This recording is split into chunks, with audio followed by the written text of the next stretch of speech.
वो 28 साल की बहुत ही बदसूरत और काली लड़की थी। दाँत भी निकले थे, पर उसे अपने रंग और बदसूरती का जरा भी अफसोस नहीं था।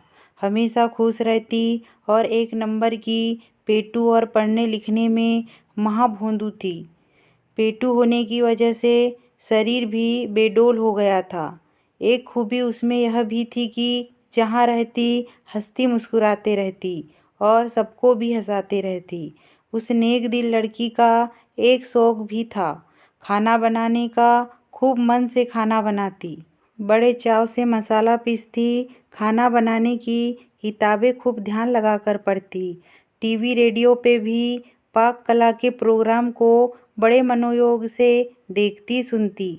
उसे कोई भी खाना बनाना होता तो बड़े प्रेम से बनाती। आटा गूंथते बड़े प्यार से गीत गुनगुनाते हुए कम आंच में पूरियां तलती। सब्जी चटनी खीर हो या मटर पनीर, सब कुछ लाजवाब बनाती। जो भी उसके खाने को टेस्ट करता बिना तारीफ किए ना रहता।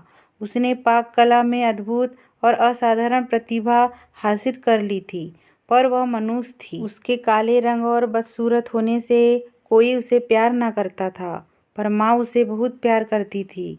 आज तक माँ ने उसे डांटा तक नहीं था, और वह भी माँ से बहुत प्यार करती थी। हर बार की तरह सुबह भी उसकी शादी के लिए जो लोग आए थे उन सभी ने खाने की बहुत तारीफ की, लेकिन लड़की को देखकर नाक मुंह सिकुड़कर चले गए। वह लड़की भी तैयार होकर किसी को बिना कुछ बताए कहीं चली गई। शाम में जब वो लौटी तो घर का माहौल बहुत गर्म था। पिताजी माँ पे बहुत गुस्सा थे। बोल रहे थे, पता नहीं कौन से पाप के बदले ये मनुष्य लड़की मिली। पिता से प्राय यह सब सुनती थी, उसे कोई असर न होता था। वह बहुत खुश माँ को कुछ बताने गई और कहा, बड़ी भूख लगी है, कुछ खाने को दो पहले। उसके हाथों में एक सर्टिफिकेट और एक चेक भी था, पर माँ भी आज बहुत गुस्से से सब्जी काट रही थी। उसके तरफ देखे बिना ही बोली, तू सचमुच मनुष्य है, काश पैदा होते ही मर जाती, आज ये दिन ना देखना पड़ता। 50 रिश्ते आए, किसी ने तुझे पसंद ना किया। उस मनुष्य लड़की को माँ से ऐसी आशा ना थी। उसका दिल बैठ गया और उसकी खुशी उड़ गई, और उदास होकर माँ से बोली, मैं सचमुच मनुष्य हूँ माँ, क्या मैं मर जाऊँ? बोलते बोलते उसका गला रुंध गया और चेहरा भी लाल हो गया। माँ ने भी गुस्से से कहा, जा मर जा, सबको चैन मिले। मनुष्य लड़की ने अपने कमरे में जाकर दरवाज़ा बंद कर लिया।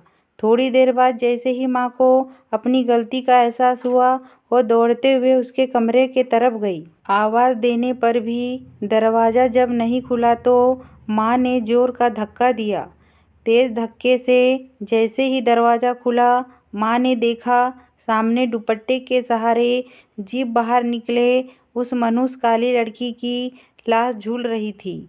वहीं पर एक चिट्ठी, सर्टिफिकेट और 1 लाख का चेक रखा था। चिट्ठी में लिखा था, माँ, मैंने आज तक तुम्हारा कहना माना है।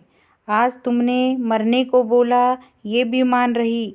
अब तुम मनुष्य लड़की की माँ नहीं कहलाऊंगी। मैंने पढ़ने की बहुत कोशिश की, पर मेरे दिमाग में कुछ जाता ही नहीं। पर भगवान ने मुझे ऐसा बनाया, इसमें मेरा क्या कसूर? मुझे सबने काली, मनहूस, भोंदू सब कहा। मुझे बुरा ना लगा, पर तुम्हारे मुंह से सुनकर मुझे बहुत बुरा लगा, मेरी प्यारी माँ। और हाँ, आज नेशनल लेवल के खाना बनाने वाली प्रतियोगिता में मुझे फर्स्ट प्राइज़ और 1 लाख रुपए का चेक मिला, और साथ में 5 स्टार होटल में मास्टर शेफ की नौकरी भी। और पता है माँ, आज मेरी ज़िंदगी की सबसे खुशी का दिन था, क्योंकि पहली बार वहाँ सबने मुझे कहा था, देखो ये है कितनी भाग्यशाली लड़की है।